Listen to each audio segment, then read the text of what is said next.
Whether it's on 2 wheels or 4, more and more people are enjoying the thrill of off-roading. But lovers of trail bikes and 4x4 vehicles are at the centre of a bitter battle in the countryside.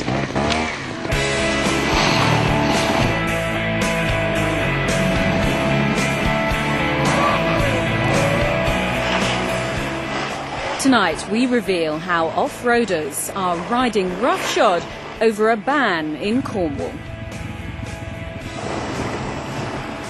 Why should we have to move? If the bikes aren't allowed on there, they should be stopped. While on the other side of the region, bikers are fighting a new law which would drive them off Somerset's hills. If we're banned, what are all the guys here, what are we going to do? Dog walking, knitting.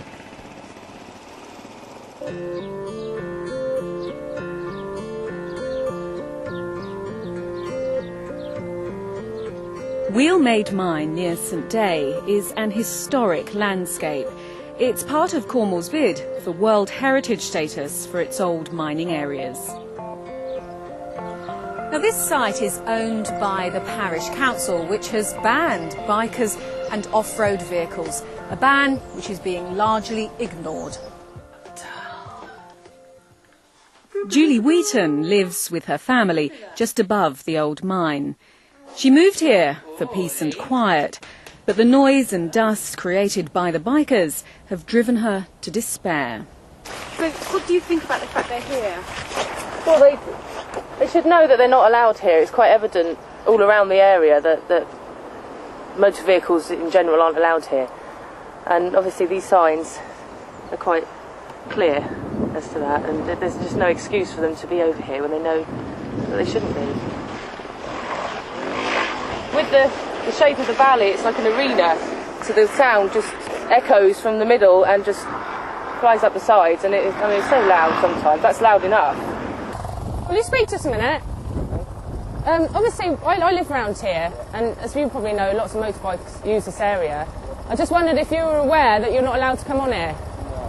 You're not? So you haven't seen any of the signposts that are around the whole area? You haven't?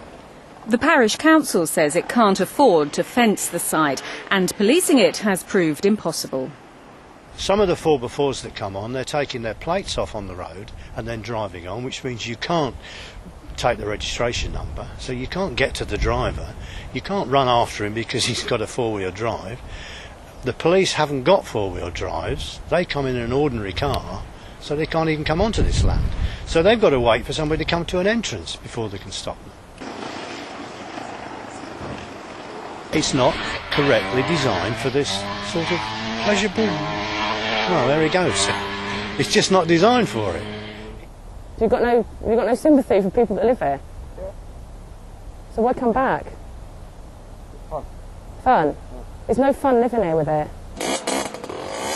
But biking is popular in these parts. We found one rider at a nearby trials competition who admitted to using Wheelmade.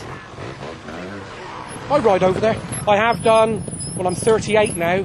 I've been sort of going on them down since I was about 6 on a push bike, motorbike when I was about 12, and I still do now. I still ride over there now. I live in the village, I live in Carrick, I still ride there now. I don't see a problem with it personally. I don't see a problem.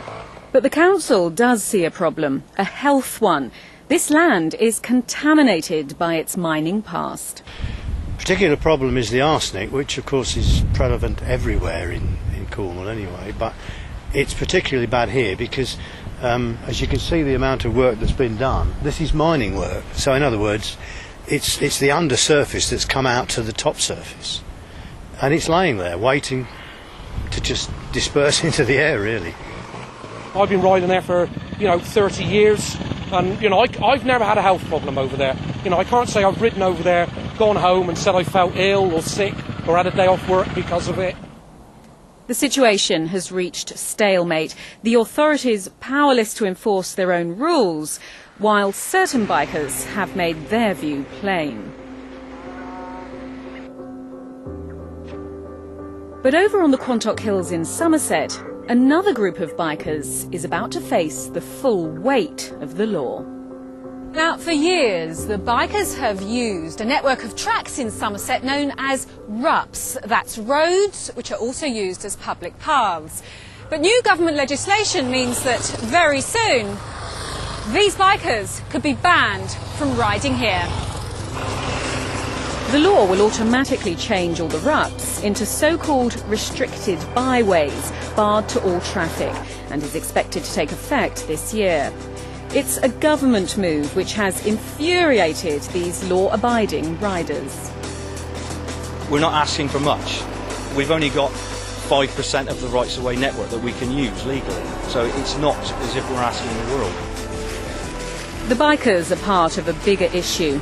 The Quantocks are a magnet to vehicles of all sorts. Just one day tripper stuck on a verge can cause serious damage.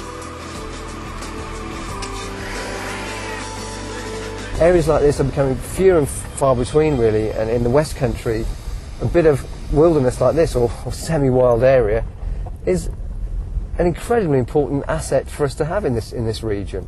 And if it ends up just being a playground for motor vehicles, then that really isn't very appropriate. But the bikers say their impact on the Quantocks is minimal and that the new law won't stop illegal driving.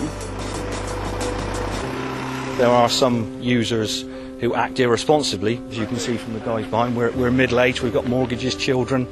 You know, we're not hooligans, we just want to be able to ride in the countryside. Get the gear on there. It's not just bikers who'll be affected by the new law. On hunt days, there can be upwards of a dozen 4x4s using RUPs to follow the action. They and the bikers have formed an unlikely alliance, lodging more than 150 appeals to keep each RUP open to traffic. But the county council, which has to deal with the paperwork, has warned it could take 30 years to sort it all out. In the meantime, there's no escape for anyone caught in the wrong place. Here, unlike at Wheel Made, the authorities have the hardware to do the job. Good morning. This is not actually which byway that you can ride your motorbike on. It's not? It's not, no. I thought this was marked up as a ruck. No, it's actually officially a bridleway. It is a confusing one. It is, yeah. If they're coming up here, they've got to know where they're going, otherwise they may very well be prosecuted. The reason for such a hard line is because of the damage being done to the hills, a site of special scientific interest. Here, an important wetland has been badly churned up. Isn't a pond? No, this should be a wet sort of sedgy area, like this area in front of us. And it's got sort of wetland plants in here, it's got things like sundew in it. They're very fragile bits of habitat. And what's happened is a bit of a wet area, and the vehicles come in, get nice and muddy and covered in water and stuff. And that's really unacceptable because it's basically using an SSSI as a vehicle playground. I can obviously imagine it might be quite a lot of fun. And a lot of the car adverts these days for four-wheel drive seem to suggest in England you can go sort of anywhere, but you can't. But there's concern that the new law won't deter those who are already ignorant enough to scar this landscape, and some fear illegal driving will actually increase. And back in Cornwall, it seems that when rogue off-roaders move in, the only option may be to move out. If this doesn't get sorted out, then I will have to move, because I can't live here knowing that it could be damaging my children's health. It comes to a point where you have to put them first.